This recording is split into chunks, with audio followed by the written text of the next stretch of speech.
Ito po yung tinatawag nating MC4 connector. So ito po i-connect po natin, itong wire na ito, kukonect po natin yan para po sa ating solar panel. Kasi po yung solar panel natin ay naka-default po siya ng alligator clip. So ayusin po natin yung mamaya. So ito po yung tinatawag nating MC4 connector. So ito po yung mga plugins niya. Male and female po yan. Then kailangan din po, of course, kung wala po kayong ganito, pwede rin naman din po kahit yung ating simple na gunting lang. So, pero po ito yung ating wire stripper po natin. Okay. Turn natin. At ito na po muna natin set up para po mamaya pag inakyat natin sa taas ay medyo hindi na tayo mahirapan. So makikita nyo po yung ating pong solar panel. Meron po siyang alligator clip. So gagawin po natin, puputulin po natin to. And kakabitan po natin ng MC4 connection. Connector. So yung MC4 connector po, makikita nyo po, ang kagandahan po nito, ito po ay male and female. Pag binuksan po natin yan, meron po siyang yan, rubber para po in case po na umulan, no, safe po yung ating panel, yung wiring po natin hindi po mababasa. Okay, simulan na po natin. Cut na po natin to. So ayan po, ito na po yung ating connector. So, ito po i-connect natin para sa ating system mamaya. Connect lang po natin pag ganyan niya mamaya. So ito po, i-akit na po natin ito sa taas ng ating solar natin. Okay, and then dito po natin ilalagay, padadaanin dito yung ating low voltage disconnect dahil po ilaw lang naman po gagamitin natin. Pero kung medyo gagamit po tayo halimbawa ng inverter, ito pong low voltage disconnect, dapat ito po ay nakadirekta na sa baterya. Okay, so ilaw lang naman po. So dito po natin siya gaganahin. Okay, so screw na po muna natin ito.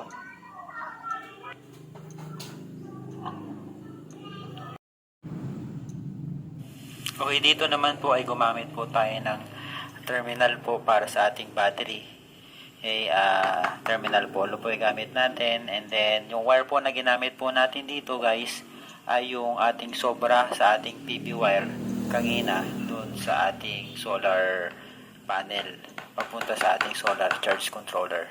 Kung wala po kayong wire na ganyan na PV wire, pwede nyo pong gamitin ang THHN wire. Ito po yung ating solar charge controller at ito po yung ating low voltage disconnect module.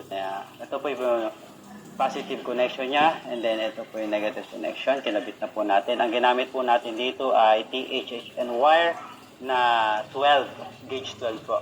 Kinabit na po natin. So ito naman po yung source natin para sa PV module o yung ating solar cell. So ito po kanina. Ayan na po yung ating connection. So doon po nang galing sa taas. So ayun po yung ating MC4 connector. Tapos ito po yung ating connection. No, ang ating wire. Yan. So, pag nakabit na po natin, so, sunod na po natin itong positive. Galing po mana natin itong tape. Nilagyan po natin ng tape para sigurado po tayo hindi po magdikit, ano, yung live, ano po natin, wire natin from negative and positive. So, susunod po natin itong positive wire ng battery.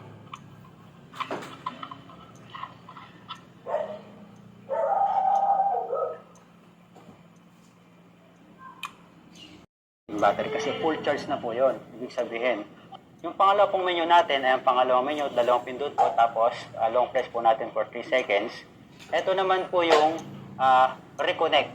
Okay? Yung reconnect po natin, ito po yung tinatawag nating kung anong voltage po siya ulit pwedeng kumonect. So, iset po natin siya halimbawa ng 12.5. So, pangalawa po yan, ano, voltage reconnect. Okay? Yan. Pag nandiyan na po tayo, long press po natin. Okay, pag nag-blink na po siya, mag-add na po tayo. So, set approximately value na 12.1. Problema po dito sa ating solar charge controller ay hindi po niya kaya ang 12.1. So, nakadesign po siyang 11.5. So, masisira po yung ating battery kung ganyan po ang mangyari. Okay, kaya po tayo naglagay dito.